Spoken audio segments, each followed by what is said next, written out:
झुग्गी वालों को हमने सुना भी था। शैली जी के पास चलते हैं। शैली जी, आखिर कोई भी पार्टी अपने पैरों पे कुल्हाड़ी क्यों मारेगी?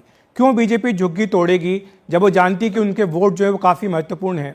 और वो ये भी कह रहे हैं कि जो समस्याएं हैं पिछले 10 साल में झुग्गी झोपड़ी वालों की कोई हल नहीं हुई है। गंदगी हो, पीने के पानी की समस्या हो, बिजली की समस्या हो, ये सारी समस्याएं बनी हुई है। देखिए, बड़ी हैरानी की बात है कि एक सूट बूट वाली सरकार जिन्होंने गरीबों के लिए कभी कुछ नहीं किया, और आज जब दिल्ली विधानसभा के चुनाव है, आज वही भारतीय जनता पार्टी के नेता उनके घर में जाकर सो रहे हैं। आज वही भारतीय जनता पार्टी के नेता उनके घर जाके खाना खा रहे हैं। आज वही नेता उनके बच्चों के साथ कैरम बोर्ड खेल रहे हैं। और सबसे बड़ी बात है, ऐसे लोग, ऐसे गरीब लोग जिनको भारतीय जनता पार्टी के नेता कीड़े मकोड़े समझते थे, अब दिल्ली विधानसभा चुनाव है तो ये वो हर धोखे की राजनीति उन भोले वाले झुग्गी वाले लोगों को ऐसे धोखा कर रहे हैं कि अब उनके साथ प्यार जो है उनका सारा उमड़ आया है। पिछले 10 साल में भारतीय जनता पार्टी ने गरीबों के लिए क्या किया, झुग्गी वालों के लिए क्या किया? 10 साल पहले भी शकूर बस्ती वाले इलाके में भारतीय जनता पार्टी ने बुलडोजर भेजा, जब अरविंद केजरीवाल जी ने जाकर उन झुग्गियों को तोड़ने से बचाया। साथ ही उस अफरा तफरी में एक 6 साल की बच्ची की भी जान चली गई थी। और मैं आपको बताना चाहती हूँ, भारतीय जनता पार्टी को उन झुग्गी वालों से कोई प्यार नहीं है।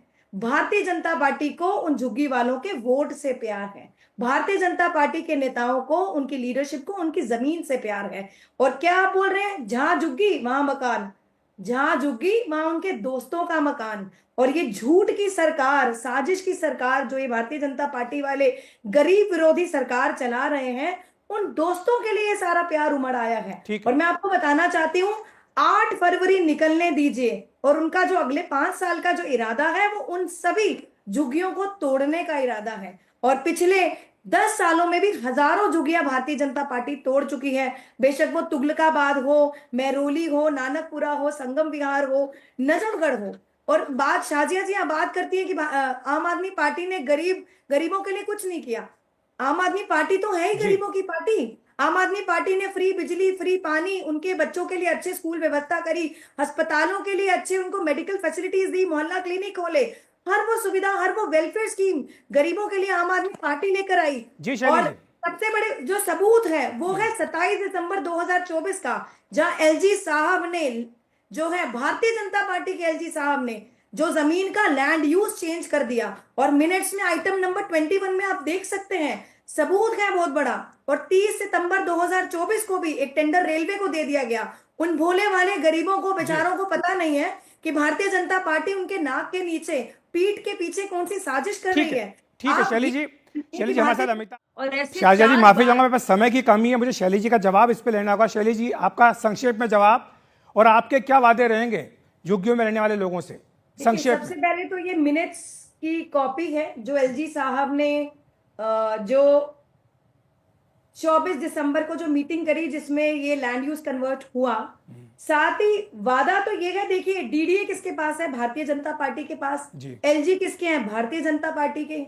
सेंटर किसके हाथ में है, भारतीय जनता पार्टी। कम से कम बिजली पानी सफाई पे तो आप वादे कर सकते हैं। जमीन का किसके पास है, मांगा की जो जल जमीन विभाग किसके पास है, दी जाए, ट्रांसपोर्ट विभाग किसके पास है, शिक्षा विभाग किसके पास है। पर कहीं ना कहीं भारतीय जनता पार्टी की मंशा एक ही है, वो है वोट की राजनीति। जिस प्रकार पहले भी जो इलेक्टोरल स्कैम अभी चल रहा है इलेक्शन कमीशन में, जिसमें अरविंद केजरीवाल जी ने एक एप्लीकेशन लिखा है, तो उसी प्रकार अभी वोट को एडिशन, फेक वोट्स को बनाना, डिलीट करना, और अब बेचारे भोले वाले झुग्गी झोपड़ी वाले लोगों को गुमराह करना, उनके साथ गद्दारी करना। भारतीय जनता पार्टी को ये समझना होगा कि पिछले 10 साल कहां थे। पिछले 10 सालों में शैली जी मैं माफी चाहूंगा, समय की कमी है, समय की कमी, मुझे ब्रेक लेना होगा। आपका शुक्रिया हमारे साथ जुड़ने के लिए। शाजिया जी, अमिताभ जी, आपका भी धन्यवाद हमारे साथ जुड़ने के लिए। हम एक ब्रेक ले रहे हैं, ब्रेक के बाद तुरंत हाजिर होते हैं।